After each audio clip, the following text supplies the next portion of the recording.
안녕하세요. 요한계시록 제2강 진행하겠습니다. 옛적부터 항상 계신 이에게 나아가 그 앞에 인도됨에 이렇게 됐잖아요. 그러니까 인자 같은 이가, 그러니까 인자가 누구예요? 사람의 아들이잖아요. 사람의 아들. 하늘에 구름을 타고 왔다라고 하는 건 뭡니까? 원래 이 위가 하늘이고 아래가 땅이에요. 사람의 몸을 기준으로 해서 이 중심 기준으로 해서 위가 하늘이고 위가 이쪽이 하늘이 아래쪽이 땅인데, 이 스피릿, 바로 보혜사 성령은 위에서부터 내려왔으니 하늘로부터 내려와서 몸을 구성해서 나오는 거니까 인자가, 그러니까 이게 뭐야? 지금 사람의 아들이라는 표현을 썼잖아요. 인자. 원래 그 예수 그리스도도 인자였다며. 인자. 이것은 사람의 아들이라는 거죠. 그러니까 무슨 말씀이냐면은, 왜 인자라는 말을 쓰냐면은, 원래 예수 그리스도도 이런 식으로 해서 나오신 분이다라고 하는 거예요. 원래 예수 그리스도는 원래 하나님의 성령을 받아들여서 이런 식으로 태어난 존재가 원래 예수 그리스도였다는 거예요. 그런데 그 예수 그리스도가 이제는 보혜사 성령 역할을 한다는 거예요. 이제는 하나님의 성령을 대리를 해서 이제 보혜사 성령 작용을 가한다. 그러니까 그 인자가 이게 인자가 내려오는, 인자가 내려와서 인자를 카피해내는 거죠. 새로운 인자를 카피해내. 여러분과 연합된 인자들을 카피해내니까 여러분 각각 속에 그 인자들, 새로운 인자들이 나오는 거죠. 이게 인자가 한 명이 아니고 이런 과정을 겪은 사람들 속에 다 각각의 인자들이 나오게 되는 거란 말이에요. 이게 인자. 그래서 인자라는 게, 왜 사람의 아들이라고 합니까? 왜냐면은 사람이 낳은 아들이잖아요. 사실 사람 몸속에서 나온 아들이잖아요. 그래서 사람의 아들이라고 하는 거예요. 이 인자라는 게 뭐 그냥 인자라고 쓴 게 아니라 son of man이란 뜻이, son of man, 영어로 son of man. 그러니까 이게 뭐예요? 사람의 몸속에서 나온다는 거죠. 그렇죠? 쏘맨. 사람의 몸속에서 나오는 사람의 몸을 통해서 나오는 그 아들. 그래서 인자라고 하는 것이다라고. 그러니까 이게 인카네이션을 얘기하는 거죠. 인카네이션. 사람 몸속에 하나님과 연합해서 사람 몸속에서 나오는. 근데 이 경우는 뭐예요? 보혜사 성령, 그리스도 성령이 하나님 역할을 대행을 하고 있으니까 이렇게 나오는 게 돼. 그러니까 여기 다니엘에서도 그런 표현을 해주는 거죠. 인자 같은 이가, 인자죠. 그 인자, 그 예수 그리스도의 그 보혜사 성령이 그런 뜻이죠. 하늘을 구름을 타고 와서, 하늘에 그 구름을 타고 와서, 그러니까 내려와서 그 구름이 형성이 되네. 들어오면은 구름이 형성이 되는 거니까. 와서 옛적부터 항상 계신 이에게 나아가 그 앞으로 인도됨에 이렇게 되는 거예요. 그 다음에 데갈로니가 전서, 여기 보면은 그 14장 보면, 여기 보면은 14장의 17절 그 후에라는 거는, 여기 16절부터 이걸 봅니다. 주께서 호령과 천사장의 소리와 하나님의 나팔 소리로 친히 하늘로부터 강림하신다라고 그러죠. 그때 그리스도 안에서 죽은 자들이 먼저 일어나고, 그 후에 우리가 살아남은 자들도 그들과 함께 구름 속으로 끌어올려 공중에서 주를 영접하게 하시리니, 이렇게 되는 거잖아요. 그러니까 우리가 함께 항상 주와 함께 있으리라 하는 건 뭐예요? 살아남은 사람들이라는 건 뭡니까? 살아있는 사람들이잖아요. 죽은 사람들이, 이게 이런 현상이 일어나는 게 아니라, 이 사람은 지금 살아있는 사람이죠. 살아있는 사람이 신부가 돼서 작용을 하는 거니까, 하늘에 그 성령이 내려와서 이렇게 되면은 어때요? 구름 속으로, 지금 이 개념이, 그들과 함께 구름 속으로 끌어올려진다고 했잖아요. 이 경우는, 구름 속으로 타고 온다 또는 끌어올려진다. 이 구름이라는 얘기가 있는 거란 말이에요. 구름. 그래서 이 구름이라는 것은 물과 불이 이렇게 같이 돌아갈 때, 그 끓는 물이 있을 때 그것을 형성되는 것이다. 누차. 그것은 인카네이션 과정이라고 하는 것이고, 거기서 끌어올려진다는 건 뭡니까? 원래 인간은 이 땅의 존재였단 말이에요. 땅의 존재고, 보혜사 성령은 하늘의 존재잖아요. 하늘이 땅 속으로 내려온 거란 말이에요. 땅 속으로 내려와서 합해진 거니까, 여러분을 어떻게 해요? 밑에 있는 여러분을 끌어올려가고 있는 거예요. 끌어올려가는. 땅에서 끌어올려가고 있다라고 하는. 그럴 때에 여러분들이 끌어올려지는 과정에서 성육화가 일어난다고 하는 거죠. 그러니까 이 끌어올리는 과정이 성육화 과정이야. 이거를 뭐라고 그러면 휴거라고 하죠. 휴거. 렉처라고 그러는데, 휴거. 우리가 영어로 렉처라고 그러는데, 휴거라는 말 많이 들었잖아요. 휴거, 들어올려진다라고 하는. 어떻게 들어올려진 거예요? 여러분 자신이 이 가슴을 중심으로 아래는 땅의 세계, 위에는 하늘의 세계니까 땅 아래쪽에서, 이게 어떻게, 보혜사 성령이 내려와서 여러분을 올려가고, 이걸 만들면서 이걸 올려가고 있는 거잖아요. 이렇게 계속 작용해가면서 형상을 만들어서 올려가고 있는 성육화 과정을 하고 있으니까, 이게 바로 휴거라고 하는 거죠. 휴거. 그러니까 밑에서부터 위로 올라가는 게 휴거예요. 여러분 몸을 기준으로. 그렇죠. 그러니까 이게 끌어올려진다는 건 위에서 내려와서 보혜선연을 여러분을 끌어올린다. 그런데 끌어올리는 것이 그냥 여러분을 어떻게 끌어올리겠어요? 보통 사람들은 밖에 있을 때 그 구름에서 이렇게 끌어올리는 개념이 아니고 여러분의 몸 안에서 성육화하면은 몸 아래쪽에서 위쪽으로 끌어올려진단 말이에요. 그러면서 성육화가 된단 말이에요. 이걸 표현해 준 것이다 이런 거예요.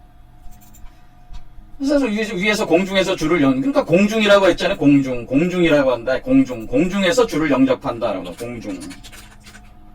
공중이라는 말은 여기서 공중이라는 표현은 여러분들이 바깥에 있는 그 하늘 이게 얘기하는 게 아니고 여기 그 끌어올려지는 이 공간 있잖아요. 이 공간. 자.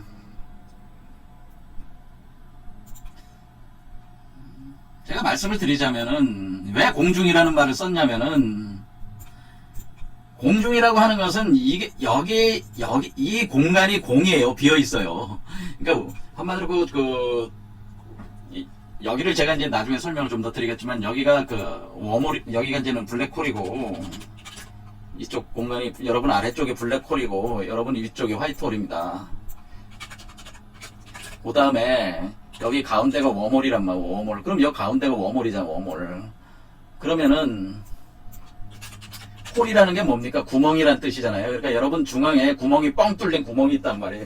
그걸 공이라고 한 거란 말이에요. 그거를 여기서 여기까지를 공 비어 있다고 하는 거예요. 비어 있다. 비어 있는 홀이다라고 하는 거. 홀. 그런데 중이라는 건 뭐예요? 공중. 그 공의 중심. 이 공이 뭐예요? 여러분 몸의 중심에 있단 말이에요. 그러니까 좌우의 중심, 앞뒤의 중심. 이렇게 돼 있으니까 이것이 뭡니까? 이것이 여기가 공중이죠. 이게 공중이야. 그러니까 여러분의 몸이 공중이니까 그 공중으로 지금 어떻게 돼? 이 공중에서 이렇게 끌어올려지는 성육화되면서 끌어올려가고 있는 이게 공중으로 끌어올린다는 표현이다 그런 얘기예요. 이해되시죠? 자, 공중. 그래서 이 공중이라는 개념을 정확히 알아야 된다. 그러니까 공중이라고 하는 것은 우리 바깥에 있는 공중이 아니라 여러분 몸 안에 공중이다라고 하는. 여러분 몸 안에는 블랙홀과 화이트홀이 있고 웜홀이 있습니다. 여러분이 그걸 몰라서 지금 이 엉뚱한 해석들을 자꾸 하고 있는 거예요. 자, 그러니까 거기서 줄을 영접하게 한다는 건 뭐였네. 그러니까 여러분들도 거기서 결혼을 했으니까 이렇게 여성체가 끌어올려져서 합하면은 영접하는 게 연합한다고 하는 거예요. 그럼 아이가 나온다 이런 거 아니에요. 그럼 연합하면 뭐야? 그 아이가 나옴으로써 똑같은 그 실체가 나옴으로써 그 인자가 복제돼 나옴으로써 항상 우리가 주와 함께 있게 되는 거죠. 왜냐면 주를 복제한 거니까. 예수 그리스도를 복제한 거니까. 보혜사 성령을 복제한 거잖아요. 자, 여기 보면은 전도서 12장 아주 중요한적인데요. 너는 청년의 때에 너의 창조주를 기억하라. 곧 곤고한날이 이르기 전에, 공고한날이라는 게 종말의 때라는 거죠. 이때. 그러니까 청년의 때, 아직 젊을 때 창조주를 기억하라. 곧 종말이 온다. 그런 뜻이죠. 나는 아무 낙이 없다고 할 해들이 가깝기 전에. 그러니까 뭐야? 그냥 낙이 없다는 건 뭐야? 살 낙이 없다는 건 종말이 오면 살 낙이 없는 거잖아요. 그 날이 가깝기 전에 뭐를 하라는 거야? 창조주를 기억하라는 얘기죠. 해와 빛과 달과 별들이 어둡기 전에, 비 뒤에 구름이 다시 일어나기 전에 그러하리라 라고 이때 비 뒤에 구름이 다시 일어난다고 돼 있잖아요. 그러니까 구름, 여기서도 이제 구름 얘기가 나온다. 이게 나중에 전도서 내용이 심오하기 때문에 이거 다시 한번 보겠습니다. 이와 같이 구름 속에서 일어난다고 하는 것은 물과 불, 그것이 합함, 그것이 여러분의 자궁에서 운영이 되는 거예요. 이게 성육화 과정이. 그래서 그 성육화 과정을 굳이 표현을 하자면은 요한계시록에는 여기를 이렇게 일어나는 건 불과 유황이 끓는 연못이라는 표현을 많이 써요. 끓는 연못. 그러니까 불과 유황이 끓는 연못이 바로 그 자궁천대, 이 성육화가 되는 공간인데, 공간이 바로 이 불과 유황이 끓는 연못이 여기 이 작용이 일어나는데 여러분 몸속에. 그럴 때 여러분의 거짓 선지자의 모습, 여러분의 용의 모습, 여러분의 짐승의 모습들이 여기에 던져져서 소멸되는 거예요. 그래서 그럼으로써 구원을 받는 거란 말이에요. 그러니까 불과 유황이 끓는 연못에 던진다고 하는 것은 그 던져진 그 연못 속에서 여러분이 그 짐승의 모습, 그리고 그 거짓 선지자의 모습, 여러분 자신의 거짓 선지자 모습, 참되지 못한 모습들, 그리고 용과 같은 그런 모습들, 용뱀의 그 요소 있지 않습니까? 그런 요소들이 이 안에서 소멸되는 걸 표현해 준 겁니다. 그럴 때 우리가 불과 유황이 끓는다고 하는 이 연못이 바로 여기서 얘기하는 이 바로 성령과 하나님의 성령과 물, 여러분의 자궁의 물이 이렇게 있는 것을 여기 불과 유황이 끓는 연못이라고 이렇게 표현한 것이다, 그런 얘기죠. 그럼 이제 두 번째 구절. 자, 그래서 지난 시간에 이어서 그 구름을 타고 온다. 그래서 피와 살로 성육화를 시킴으로써 여러분들을 죄에서 해방시킨다. 여러분의 안에 있는 거짓 선지자, 용뱀의 형상들, 그리고 짐승의 형상들을 다 불태워버리는 거죠. 불태움으로써 여러분들이 그 죄로부터 벗어나게 된다는 거예요. 그 바로 불과 유황이 끓는 연못이 바로 그 자궁처다. 여러분이 성육화돼서 보혜사 성령과 합하여 성육화돼서 나오기 때문에 구름을 타고 온다고 하는 것이다. 그 구름이 둘러싸고 있다는 거예요. 끓고 있으니까. 자, 그리스도의 명령 9절부터 보겠습니다. 나 요한은 너희 형제요 예수의 환난과 나라와 참음에 동참하는 데라. 하나님의 말씀과 예수를 증언하였으므로 말미암아 반모라고 하는 섬에 있었더니, 반모가 파트모스 섬에 지금 유배를 당한 거죠. 자, 여기 파트모스 반모섬, 여기 반모섬 있죠.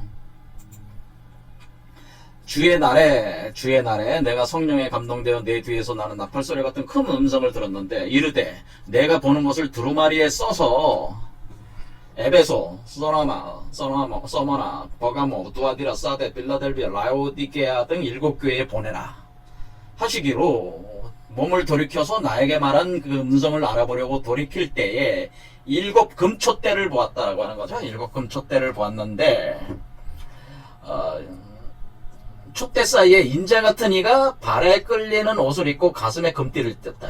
그리고 머리와 털의 희가 흰 양털 같고 눈 같으며 그의 눈은 불꽃 같고 그의 발은 풀무불에 단련한 빛난 주석 같고 그의 음성은 많은 물소리와 같으며 그의 오른손에 7별이 있고 그의 입에서 좌우에 날성검이 나오고 그의 얼굴은 해가 힘있게 비치는 것 같더라. 이렇게는.